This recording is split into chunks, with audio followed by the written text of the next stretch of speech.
lunch with Christine. Oh, yeah. Let's try to cajole her into coming. Good evening, all of you who braved the weather to be here. I have a few quick announcements. I'm Bob Shrum, and together with Mike Murphy, we run the Center for the Political Future, which also includes the Unruh Institute of Politics. I have a few quick announcements. On Wednesday, January 30th, we'll have the first of our political conversation series. Mike will be discussing identity politics with Mark Lilla, a progressive political scientist, historian, and journalist who's angered a lot of liberals with his contention that identity politics is the problem rather than the solution for the Democrats. That will be from 5 to 6 p.m., and of course there will be pizza, tacos, whatever.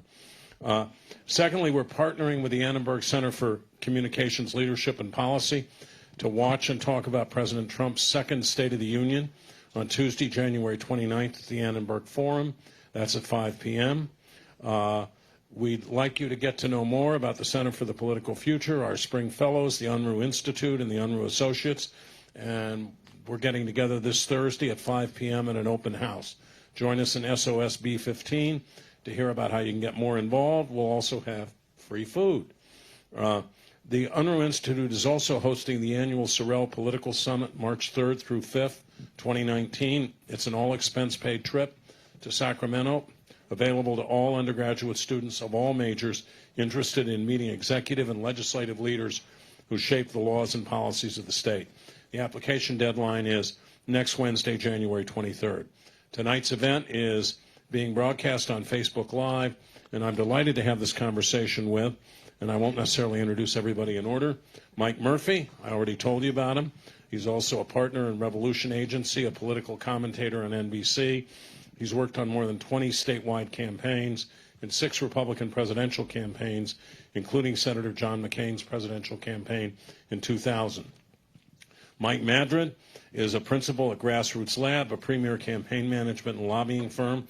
He's a nationally recognized expert on Latino voting trends. He's a spring fellow with us, teaching a course on race, class, and partisanship, Wednesdays from 3 to 5:30. The first class is tomorrow, and if you're interested still in registering, see Sydney Lopes. Where is Sydney? Where are you? There she is. She's not at the back of the room. She's at the side of the room. Symone Sanders is the youngest person, at least in my knowledge, ever to be the press secretary for a major presidential campaign. She was Bernie Sanders' press secretary in 2016. She's a fellow with us this semester. She's also a featured commentator on CNN. The course she's teaching is called Navigating the Democratic Party Apparatus. I may take that course. Mondays from 4 to 6:20. And if you're interested in registering for that, see Sydney, who's not at the back of the room. I'm a participant tonight, and I'm thrilled to have this discussion moderated by Christina Bellantoni, professor of professional practice and the director of the Annenberg Media Center at the Annenberg School, former assistant managing editor for politics at the LA Times, former political editor at the PBS NewsHour, and a really good friend. Christina, take it away. That's nice. Thank you so much. Thanks to all of you for braving our non-typical California weather. You know, for those of you who aren't from here and are worried it's going to be like this, it's okay. It gets better, promise. What a cool panel to be on. I'm really appreciative to have so many USC colleagues and smart minds in the room at this interesting time in our country, on the planet, etc. And thanks, Bob, for all those introductions. So you guys all know who we're joined by. I will say I tried to add up how many presidential campaigns we had between us on the stage, and I lost track. I couldn't do it because there's so many between all of us. So I think that you guys are in good hands tonight. And I'm going to start with something that is a statistic that I put up on my whiteboard in my office over at Annenberg every single morning. It's the countdown. I said countdown to the election. Well, the number on it is 413, which is the number of days until California's presidential primary in March 2020, which I personally believe will have outsized influence compared to California's influence in previous presidential primaries. A better statistic, and I need to start doing the countdown on this, is realizing that early vote absentee ballots will be mailed the same day as the Iowa caucuses. So I believe Iowans have earned their place having an early role in this because they do really put candidates through the paces, and we're going to talk about that tonight. But California might just give them a run for their money, is my prediction. So this panel is called What is the New Political Landscape? And that seems like a good place to start. And I'm going to start with Symone, who I think one of the reasons we have a new political landscape is because of your former boss, Senator Bernie Sanders. But what is the new political landscape that we're seeing in this country? I mean, look, I think the new political landscape is it's a lot more female. It is a lot more melanated, if you will. And some could argue it's a lot more to various ideological extremes, whether you're talking about the left or the right. So I think the new political landscape, though, I think mirrors a lot of things that are happening nationally, mirrors a lot of things that are happening in pockets of communities, and that has been happening in pockets of communities across the country. And now we're seeing it play out on the national level. I tweeted before I came here, Senator Kirsten Gillibrand announced her exploratory committee, which basically means that she's definitely running for president, not maybe thinking about it. And I think this will be the first time in history that so many women will be vying for the Democratic Party nomination. Right now, there's adding Kirsten Gillibrand. That's 3 women total in the race, and I could just think off the top of my head at least one other woman that might be from California that's probably getting in. So this is uncharted territory for some, but again, I think what's happening nationally is what has been happening in communities across the country, and voices and spaces now being taken up by folks who traditionally have not had the opportunity to be at the table or in the room. Thanks for that. So Mike, and I'll say Mike to my right, although you both could be Mike to my right, but you're Mike Murphy to my right. So your class, race, class, and partisanship, you have nothing to talk about this semester. I'm really sorry. Should be a really calm class. And how is, Symone just talked about how this is a changing nation and what we're seeing play out in politics. How does that play into what you're seeing of this political landscape?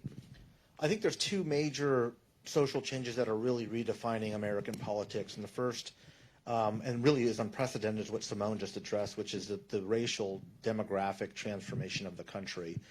We are right now going to be the first generation of Americans that were born into a country that is a majority white European ancestry, and will be leaving this country to a non-white majority European ancestry. And that profound change is really affecting the very identity of who we are as Americans and what that means to be an American, who has had privilege, who has not had privilege, who has access to power and who does not.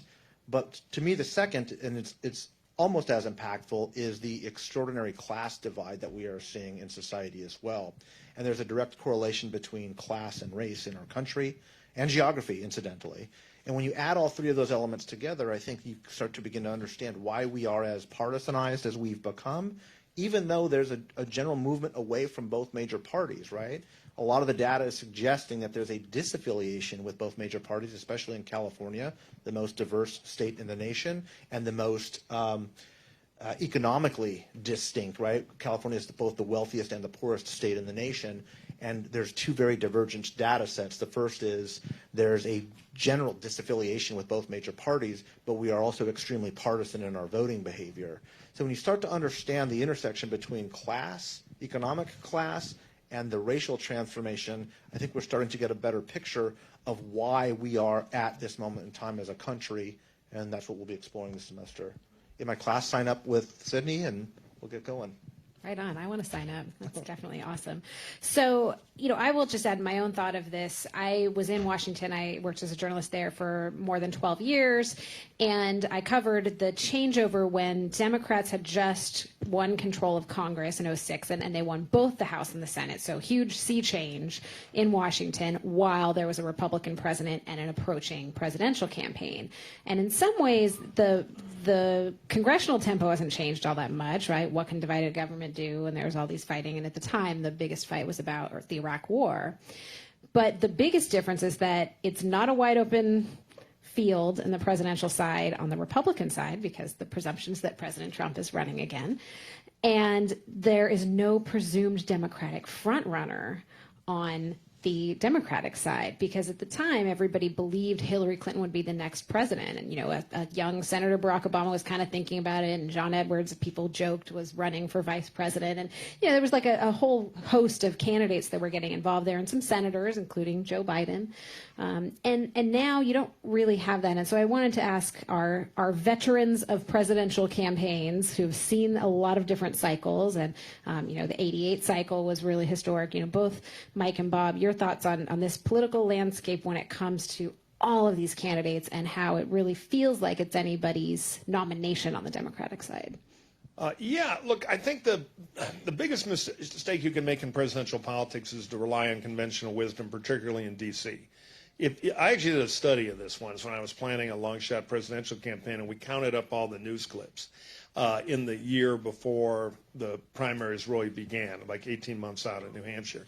And there was a direct correlation between senators in D.C. being written about by D.C. reporters. And then governors would pop up and connect to the voters in a process that's very backloaded. There's a thing political scientists used to call the invisible primary, which has all the kind of moving around, lining up donors and interest groups. Now that's become very visible because we have this business of politics with two cable networks that are literally trying to report every day like the most important day of the campaign, because the more clicks you get, the longer people watch your show, the more money you make. So trivia is completely elevated in the preseason. But to your question, I think it's quite open. I think the real clues to start to make your guesses, and they're this early, they're nothing but guesses, is don't look at the candidates yet, look at the voters. Because primary voters have plenty of time and exposure to shop around and find what they're looking for. Everybody's always amazed at, in an Iowa caucus, for example, on the Republican side, how Rick Santorum was only at 1%, and then he surged. Well, they find you, depending on what your recipe is, and do you have the distribution to get a message out there. So I think there's going to be some identity politic candidates running on identity. The feminism is a powerful force in the country, as it ought to be. It's a powerful force in the Democratic primary. I think race will be part of that. There are going to be a lot of very attractive, very powerful generational African-American candidates running for president. You've got Corey and Kamala and maybe more. You're going to have some people wanting a fighter. That could be Biden. It could be somebody else, because Trump will loom over the election. So my guess is there's room for a couple of the 20. The old model is New Hampshire will narrow it down to 2 or 3. I think that's out the window. The other disruption we've had is digital. Beto has his own TV station he doesn't have to buy ads for with streaming media. That's enough to get you through the beginning, I think. You got to start winning eventually, but I think you're going to find that this thing will go a little longer, particularly on the Democratic side, because it's proportional representation that it could. So look at the voter groups and figure they're each find a candidate, and that could be 5 or 6 people by the time California rolls in early March, which will be huge. I think the process for Democrats and Republicans is different in Iowa. Actually, the person who's won the Republican nomination has fairly often lost the Iowa caucuses. And Democrats tend to play around all year. Mike's right about that. They tend to go shopping. And sometime around November, at what is now called the State Party Dinner, that used to be called the Jefferson-Jackson Day Dinner, they get serious. And they ask a kind of defining question.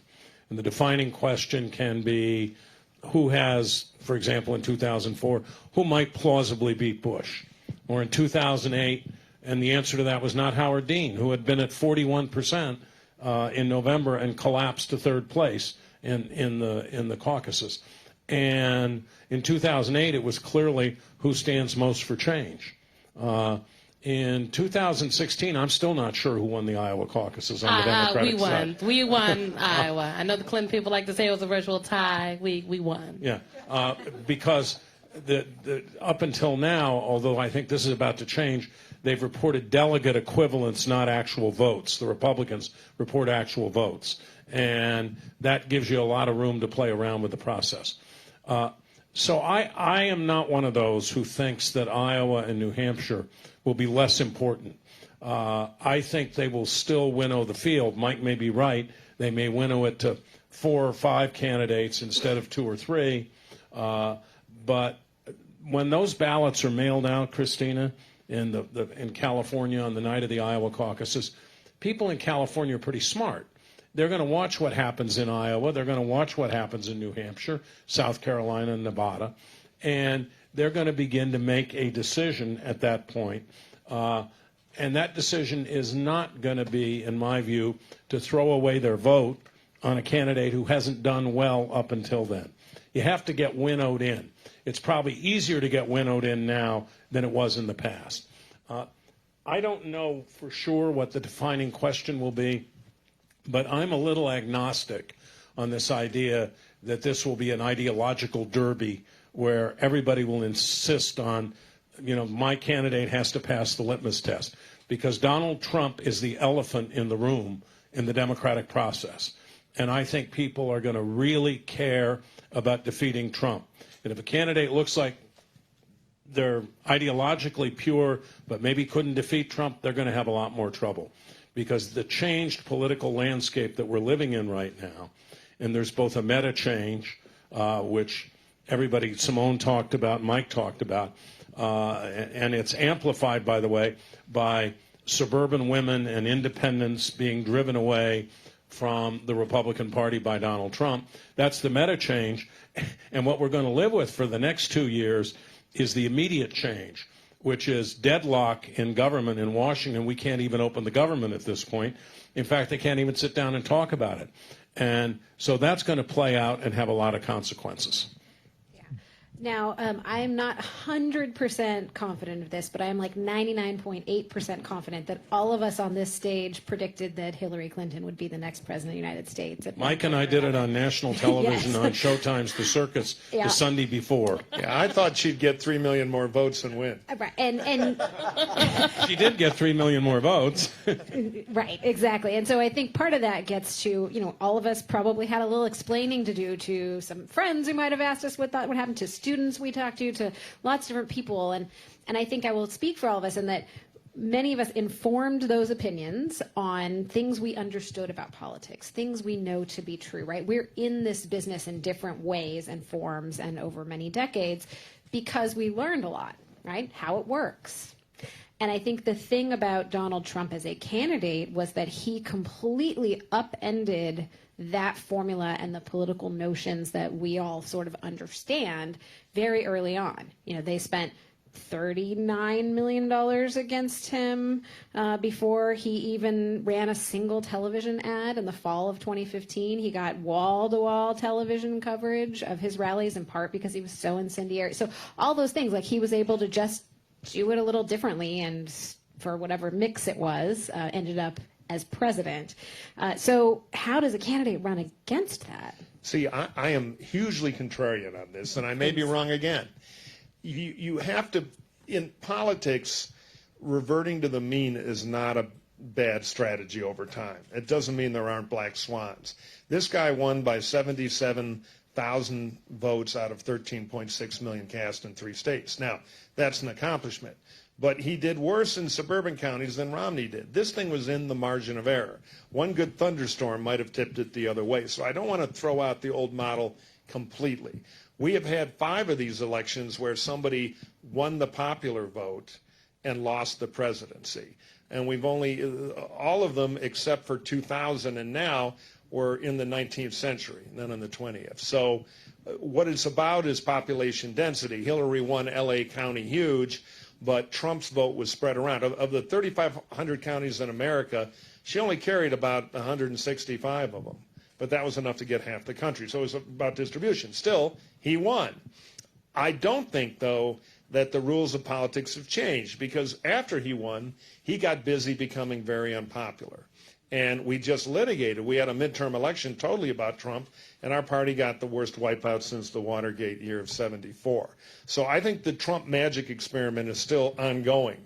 And the worst thing we can do, I think, is the great tendency to look at the last election and assume the next election will be identical to it. What we do know is different about Trump, and now different about American politics, and we don't know if this is the future or part of a cycle, is that pop culture has invaded American politics. This is somebody who sat in a cardboard set designed to look like a boardroom, firing celebrities who were paid to pretend to work for him in a product placement show.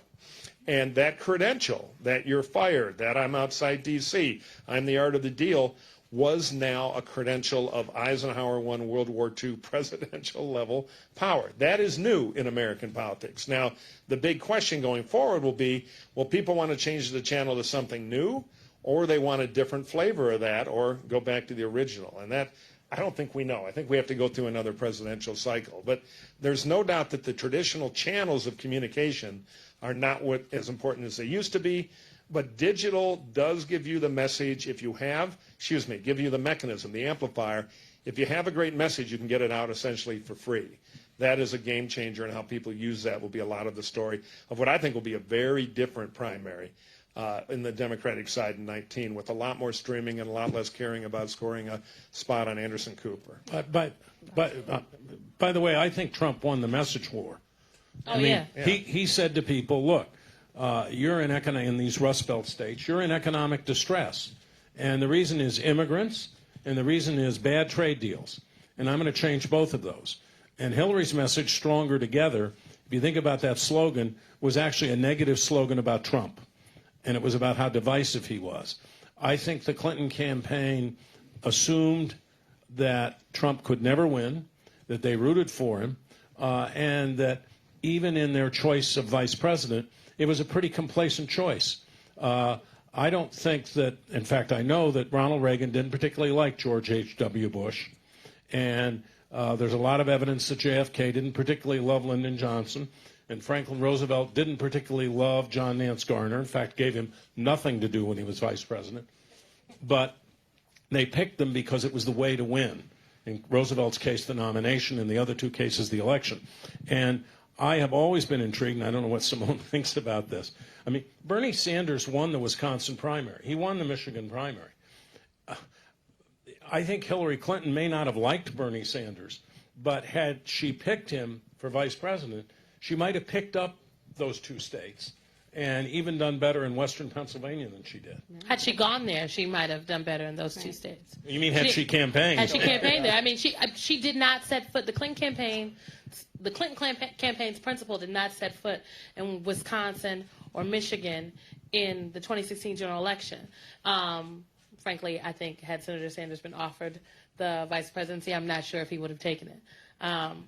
It remains to be seen. We can what if all day. But I think what we can take from 2016 and what Democratic candidates should be looking at going into 2019 and 2020 is that you absolutely have to campaign everywhere. And you can't leave any votes on the table. And I think there was this conventional, not even I think, I know for a fact that there was an understanding in the general election of 2016 that there were just some places where we didn't have to go, some places where we didn't have to expend our energy because these people were with us already.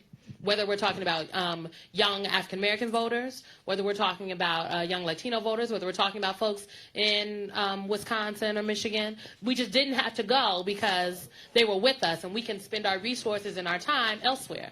That was across the board. And I remember in September of 2016, there's a New York Times story on the front page that talked about how young black voters were not feeling Hillary Clinton. I know because I was quoted on the front page. I talked to the reporter. And so many people called and said I had it wrong. I didn't know what I was talking about. And then the general election came and went, and there was a substantial drop-off of African-American voters, particularly young people. There were research projects done in 2017 and 2018. So I think that's something that folks should be looking at, is to make sure that we are talking to everybody, that we are actively going after every single vote. Now, that makes sense for us. I think that's in the general election, because if you have 20 people that decide to run for president, out of the 20, 10 of those are very viable campaigns, meaning they have the money, the resources, and the staff. You got to find your delegate path. And so everybody I've talked to, I've asked, well, what's your path? And very few people have been able to give, actually no one has given me a straight answer. Maybe because it's too early, maybe because they want to play their cards close, but you have to find out what is your delegate path to be able to be viable here. It doesn't matter if you win Iowa. It does matter if you win Iowa, frankly, but what is your delegate path? If you win Iowa, but you get slaughtered on Super Tuesday. Please. I tend to agree with a lot of what was just said, but I do have a slightly different take. Look, I don't think that 2016 upended a lot of what we know about politics. I think the same rules apply. I think the fact that Hillary Clinton wins by 3 million votes tells us that a lot of the messaging, a lot of the strategy, I would argue, was fundamentally sound. I think Schrum makes a good argument about stronger together. There was a tactical problem. And the tactical problem, and I've seen this a lot in California with very diverse audiences. Democrats, their goal is turnout, right? Especially with non-traditional, lower propensity people of color. The higher the turnout, the better the prognosis is for winning. Republicans worry about what I call the break. What percentage of that Latino vote, what percentage of the African American vote is that candidate going to get? And to me, there has been this huge overemphasis by the Democratic Party, and I have my own suspicions as to why, on how to get white, working-class, non-college educated voters. I don't think that's the strategy for success for the Democrats. I think what Symone is saying is 100% right. If you would have had a 2% increase in the African American vote, Hillary gets Pennsylvania. Okay, that's the problem. That, to me, is the conundrum, and I think that's probably why a candidate of color is probably the strongest candidate for Democrats. They have done the exact opposite for the past 2 years, I would argue. Now, if you have the same kind of turnout amongst these core constituencies that you had in the turnout, the midterm turnouts in 2018, I think things look probably pretty good for the Democrats. You add to the fact that there is this diploma divide, that these suburban Republicans have had enough and would rather have Nancy Pelosi with the Speaker's gavel than have the Republican Party continue down the path of Donald Trump. And you have, I think, at least this early on, I think a very good recipe for a significant Republican defeat lined up. Now, it's very early. A lot's going to happen. If anybody could screw this up, there's going to be 30 Democrats fighting over whatever's going to happen. But I also do believe that we are going to see something very much like what we saw with Donald Trump taking over the party on the Democratic side of the aisle. And that is because of this economic and racial transformation, which we've been talking a lot about, and that is we tend to still believe that politics is about right and the left in this country, and it's really not. The way voters are looking at it is haves and have-nots, access, no access, belief in the system and not belief in the system. And that's dramatically, I think, redefined the way the approach and the message is working on both sides of the aisle. Fascinating thoughts. I'll add my point to that of, actually the largest group of people that made a choice on Election Day in 2016 is people who didn't vote, right? Eligible voting age people who did not show up. Then Hillary Clinton, then Donald Trump, who became president, which is very interesting. I'm just going to stick with you really quick because do you think there is at all a possibility of a viable challenge to Trump on the Republican side? Let me say this. Let me answer this by answering the California question. You're not hearing a lot about this. All the interest about this March primary in California is focused largely on the Democrats and who's going to get whittled out, who's got a message that can work. And California is this big blue state. Let me a little bit of insight here. In 2008, the California Republican Party changed its bylaws to appoint all of its delegates by congressional district. This is extremely important because if there is an insurgent campaign, California is literally tailor-made for it. And what do I mean by that? The Republicans in Maxine Waters' district, even though there's like 12,000 of them, will have the same amount of influence as the Republicans in Kevin McCarthy's district, even though there's 350,000 of them. So California is going to be 54 battlegrounds. And keep in mind, 3 congressional districts in California is the size of Iowa and New Hampshire probably put together. So you could have Republicans of color, and by the way, we may snicker at that, but there are more Latino Republicans in California than there are all Republicans in 15 states. Okay? You could have Latino Republicans really run the table early on in this contest. And if there is a Republican insurgency, California is where it's going to happen. It's not going to be Iowa. It ain't going to be New Hampshire. It certainly ain't going to be South Carolina. It's going to be in a place like California, and blue state Republicans could have a disproportionate amount of influence in the primary. Having said that, I'm also a realist, and I think that this is still very much Trump's party. So I think, is it possible for an insurgent campaign or a challenger to get 30, 35%? Possibly, probably, maybe, arguably. To win, that's really tough depending on what's happening with the investigations and where we're at in the process, what's happening with the economy and everything else going on. A big if there. Oh, I love playing out that theory. That's so interesting. Now, Bob, when your cell phone rings and former Vice President Joe Biden says, hey, what do you think? Should I do this? What do you tell him? Of course he should. He has every right to do it. He's leading in the polls. I think had he run in 2016, there's a reasonable chance that he would have been the nominee. And he matches up pretty well against Trump. If at a personal level he feels like doing it, of course he ought to do it. In fact, I think that if he didn't do it, the kind of organizing principle of the primaries that exists right now, is it Biden or is it somebody else, goes completely away. I tend to agree with a lot of what was said down here about the nature of the Democratic Party and the nature of what the process is going to be like. I think the nominee will either be Biden or someone really new. That there is an inchoate desire inside the Democratic Party to move on. But there's also an inchoate regret about the fact that Joe Biden wasn't the nominee in 2016. And those two things are competing with each other. But, it's not my place to tell him to run or not to run. But if you ask me from an analytical point of view, of course he should run. He has the best chance of anyone to win the nomination, but he is by no means a lock. By the way, I should add one other thing. Mike's right. You can't look at this stuff in advance and say, gee, there's an obvious front runner. But the odd thing is that in the Democratic Party, since going all the way back to, I guess, at least 1980, or 1984 probably more accurately, the front runner at the beginning of the process has most of the time ended up prevailing. Mike, you want to add? I'm totally, you'll get the other argument here from me, and I may well be wrong. Bob knows Democratic politics really well. I think if Biden runs, and I'm always for people running, if that's their passion, excuse me, but I think he's going to get slaughtered. They're going to beat him like a government mule. And the reason in the primary, and the reason I think that's going to happen, is politics is about tomorrow and he's yesterday. He's never really been a message candidate. He's a demography candidate. And he's going to say, I can get college-educated white men, which is the least interesting constituency by kind of instinct in the Democratic primaries. When he's You mean non-college educated? Non-college, yeah. right. He right now is polling, 23, 25% in polls where they know him. He's the guy with the 95% name ID.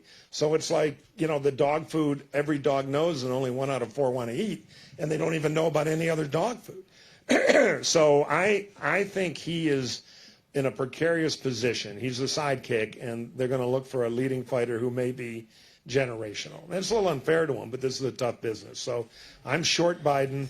I think some of the younger candidates are going to have a better shot. Mike is so brutal. Yeah, really. Well, no, we Republicans are supposed to be the mean party. If you want to beat Trump, be hard-headed about it, because don't give him the opponent he wants to make it where he can attack and it's not defined about something else. So anyway, I've been wrong before, but Biden, it just doesn't feel right to me. They've got too much young, interesting talent. And if they want an old guy, I like Bloomberg better because he sends a kind of a different real billionaire, fake billionaire, Trump's afraid of me vibe that I think is better. Interesting. All right, so I have a little theory that I'd like you guys in the audience to help me with. Just if you know of a presidential candidate who's running on the Democratic side, shout out their name.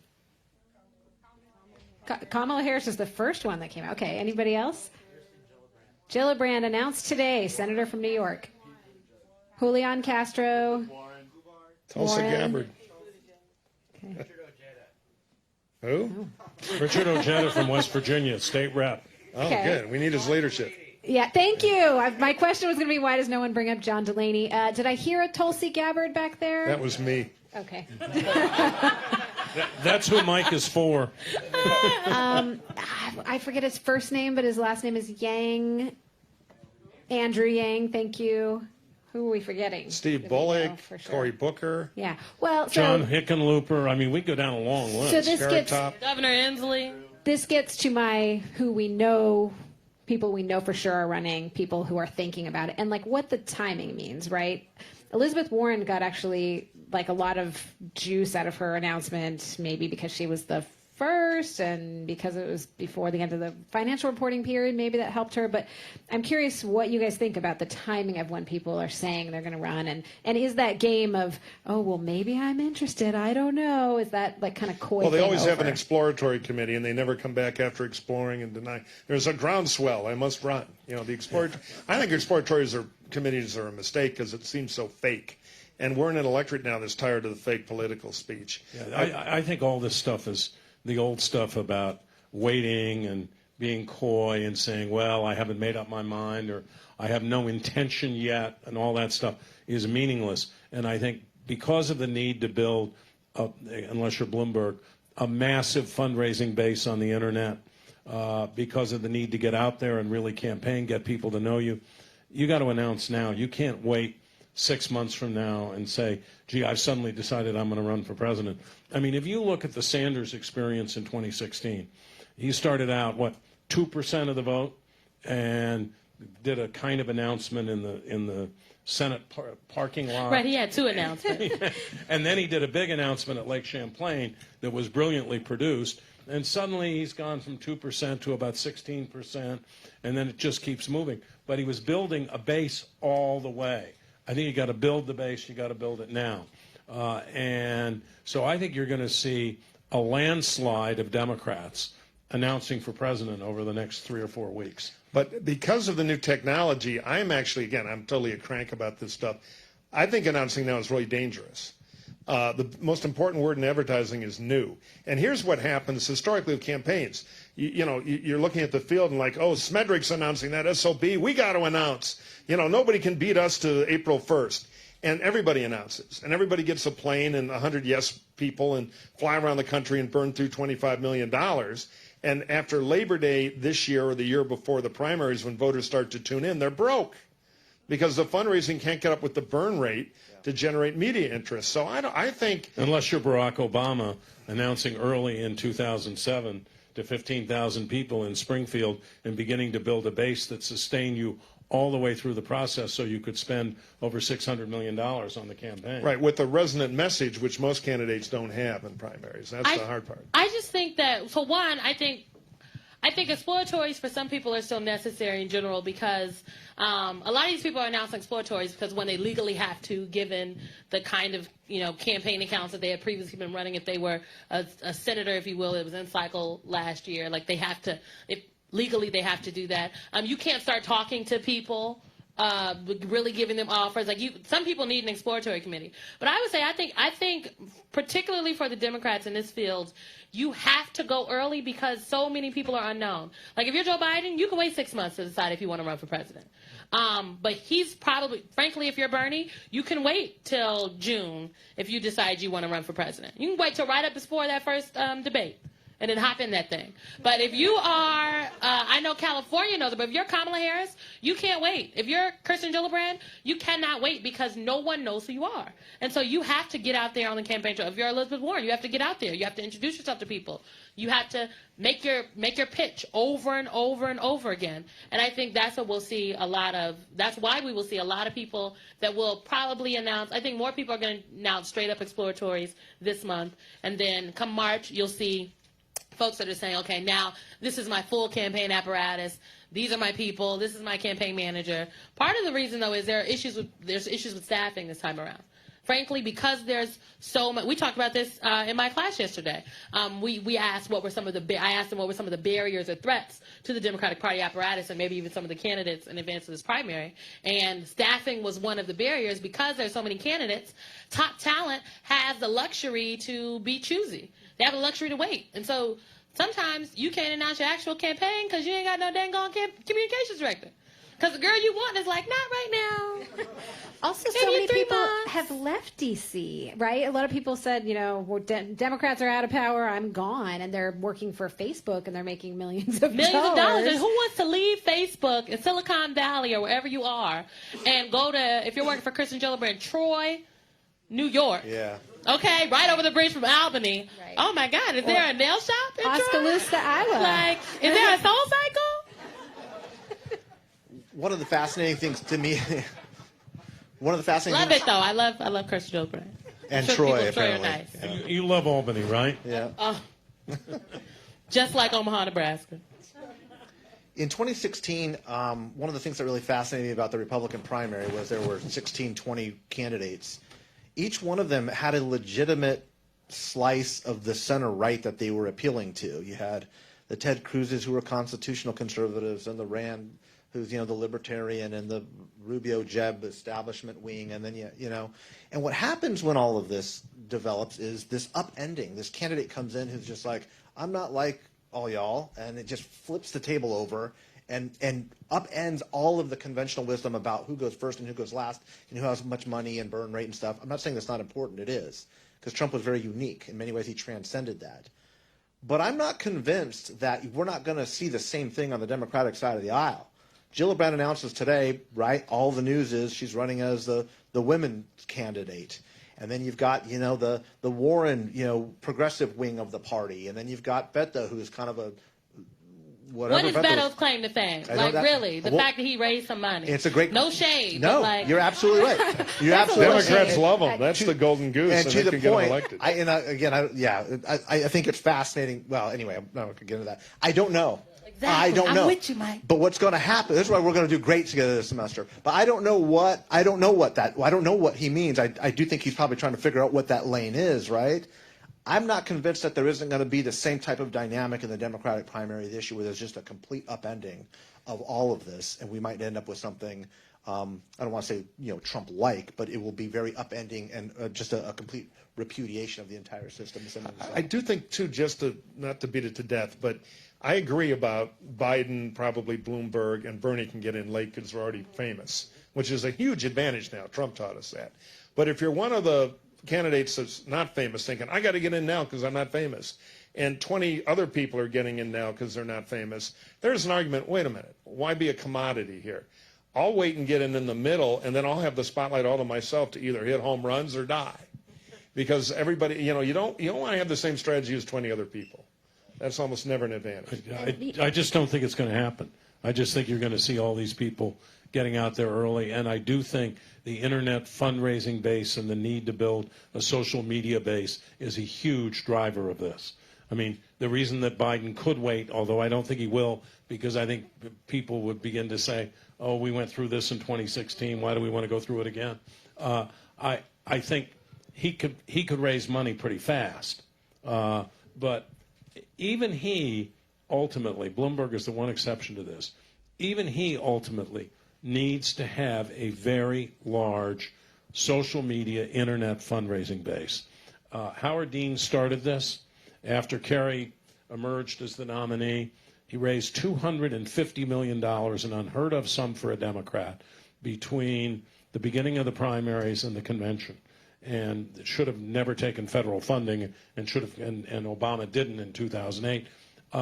And that people are now so conscious of that, and maybe it's a paradigm, Mike, that can be broken. But I think you're going to have that kind of base to raise the money that you're going to need, and so you got to get out there and do it right away. But internet fundraising is not a function of time and organization; it's a function of message, and that to me is the question about Joe Biden.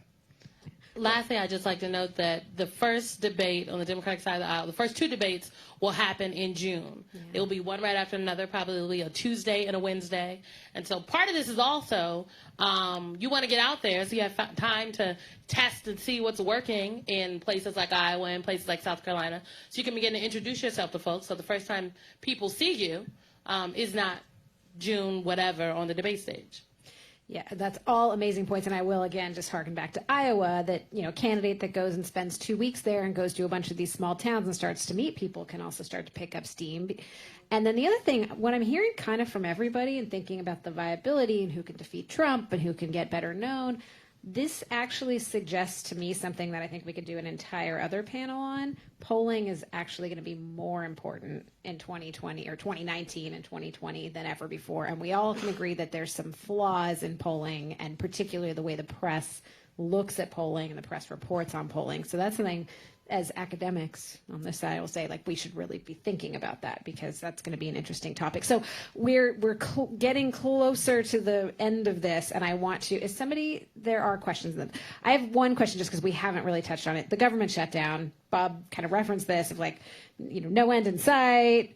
What do we know? The Democrats are now in power. We haven't even mentioned the word Nancy Pelosi on the stage. I'm like, do any of you see any way out of this? Trump has to cave. Look, and Nancy really, Pelosi, in my opinion, Nancy Pelosi is not Chuck Schumer. Chuck Schumer would have been, in my opinion, would have already cut a deal if it was up to him.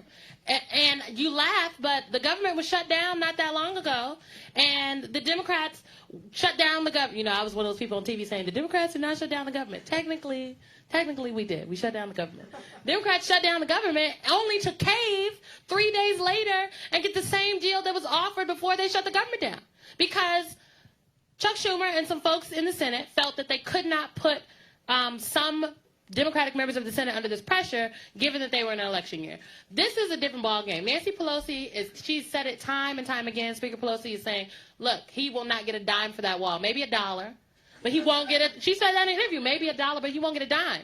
And so that is why I think a number of all the House Democrats that were invited to the White House today didn't go. Because she's not caving, and there's no incentive for Democrats to cave. All of the polling that has come out from news organizations, but also Priorities USA, we did some polling that we put out last week, they're not caving. And so the only end to the shutdown is for President Trump to bow out somewhat gracefully. I don't know what gracefully looks like for him. He did just serve McDonald's at the White House yesterday.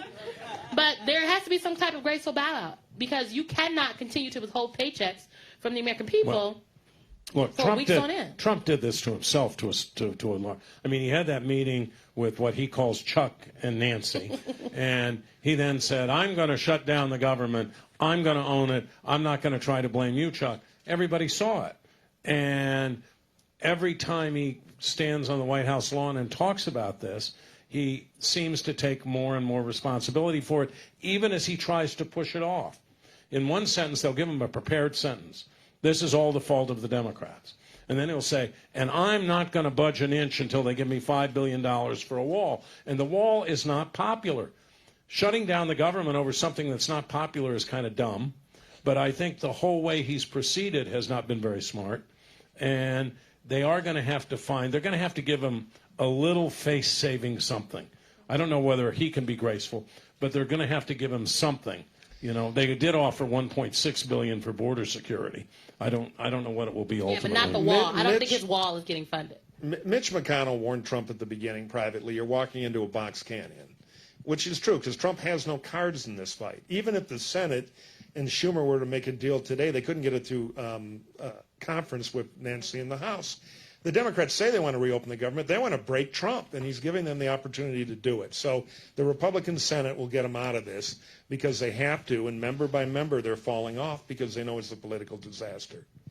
What I think is fascinating about this is even if Trump loses, he can tell his base he won, and they're going to believe him. Right. So, I mean, what are we doing, right?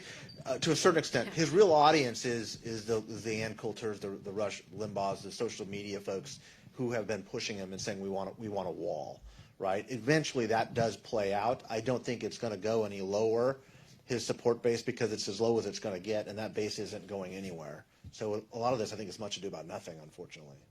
We'll see how much longer it lasts. We're going to go to your questions. There's a microphone out there. The lights are so bright I can't quite see it. So if you've got a question, I think there's one behind you.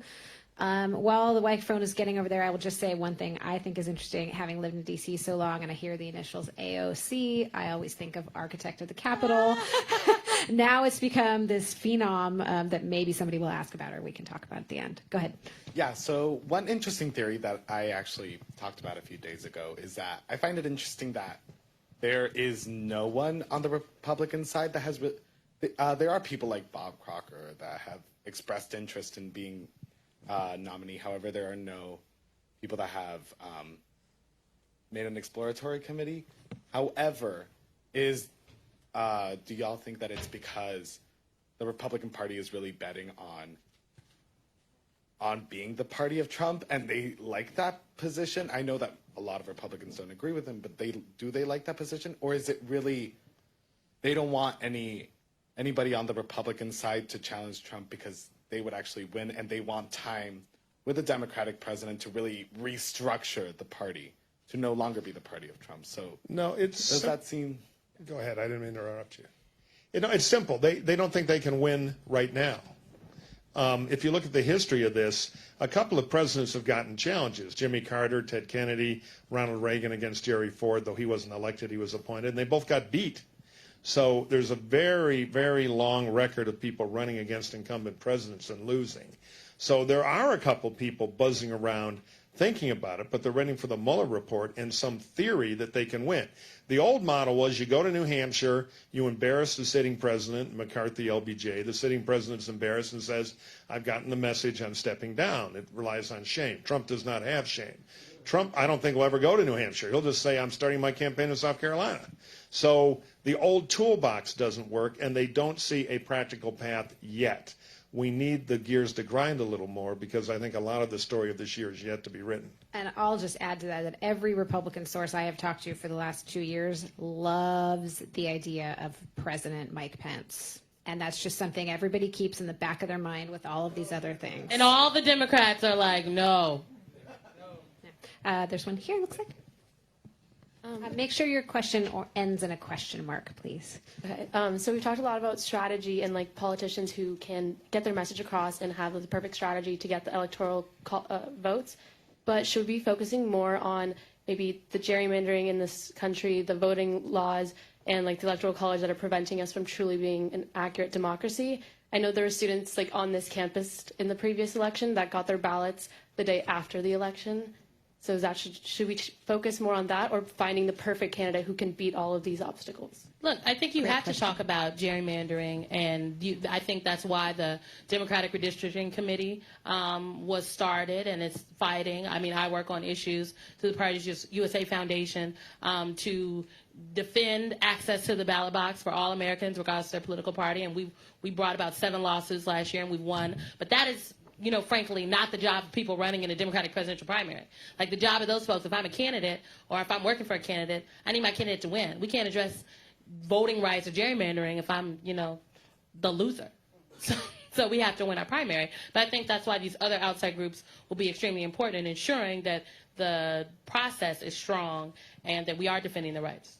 And I'll just add to that, from you all, the next generation here, every single election has consequences. So that's why you've got to vote in everything, because everything has a little trickle. And one of the reasons why we have the lines and a lot of the gerrymandering that is today and the makeup in the House and all those things is because in 2010, there was a huge Tea Party turnout that swept the Democrats out of power in Washington, and that also decimated the bench in all these state legislatures, which had all of these ripple effects. So just keep it in mind. But I think you're right about process reform. Open primaries are a good thing.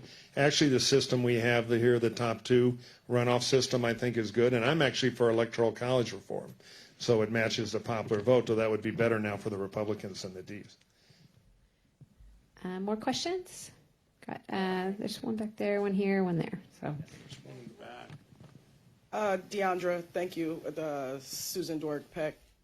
Question, I think millennials played a huge role in 2016. Do we think that there is a Democratic candidate who can garner those millennial votes?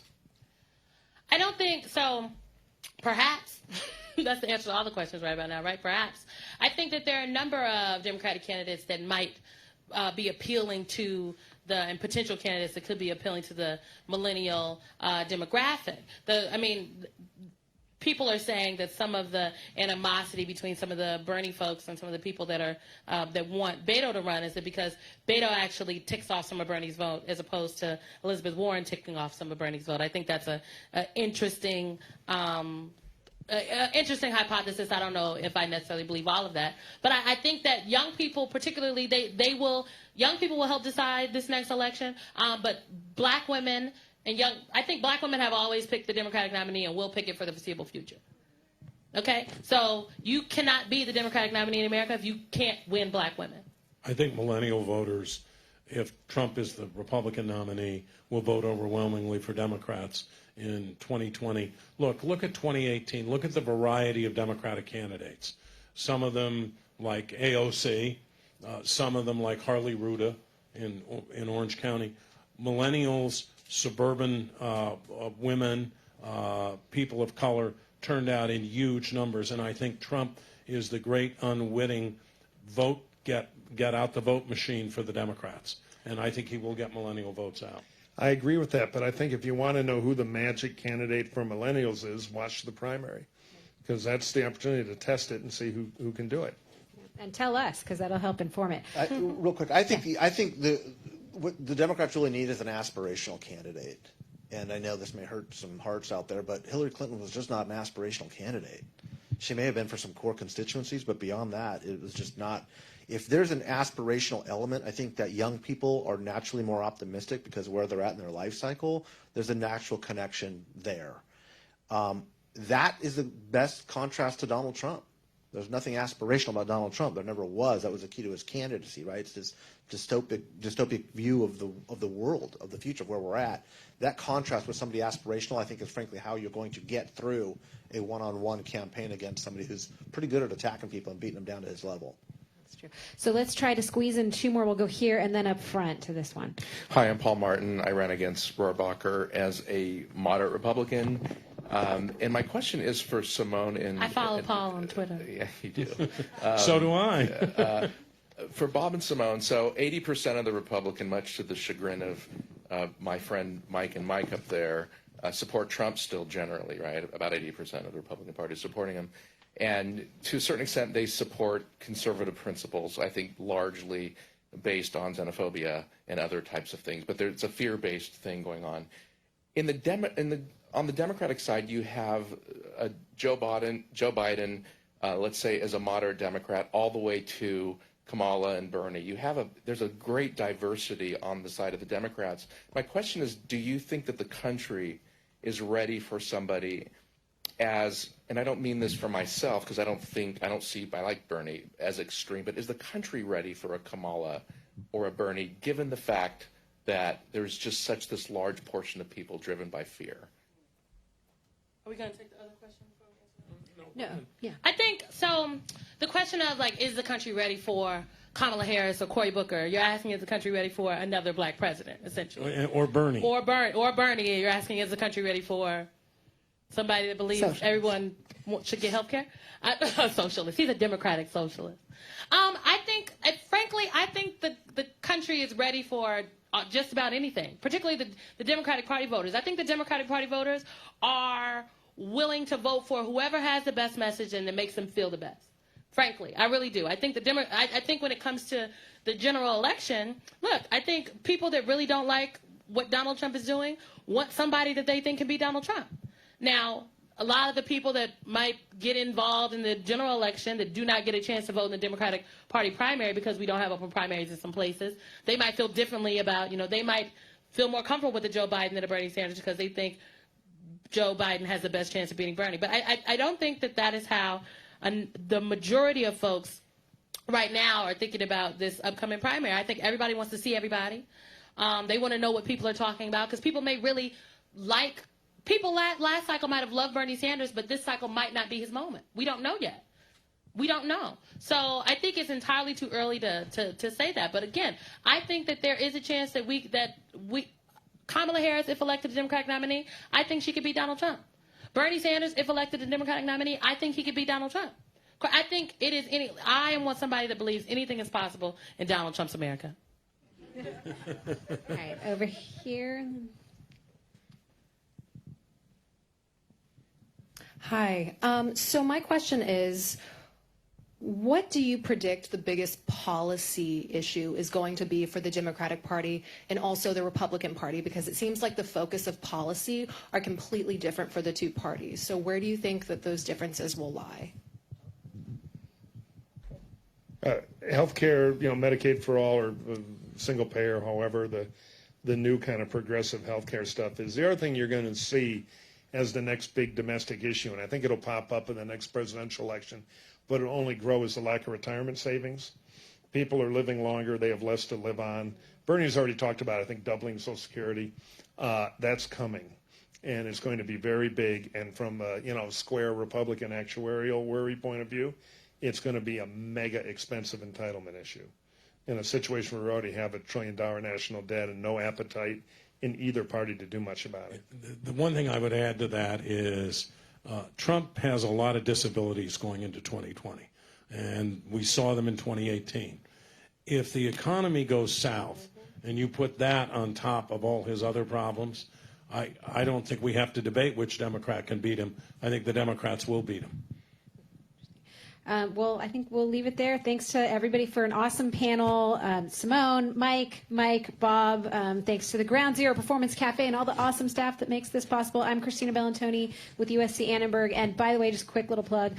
We are starting some programming on political reporting that we're going to start fall 2019, do spring 2020, and fall 2020. So if you guys are interested, come talk to me. See you later. Thanks. Thank you.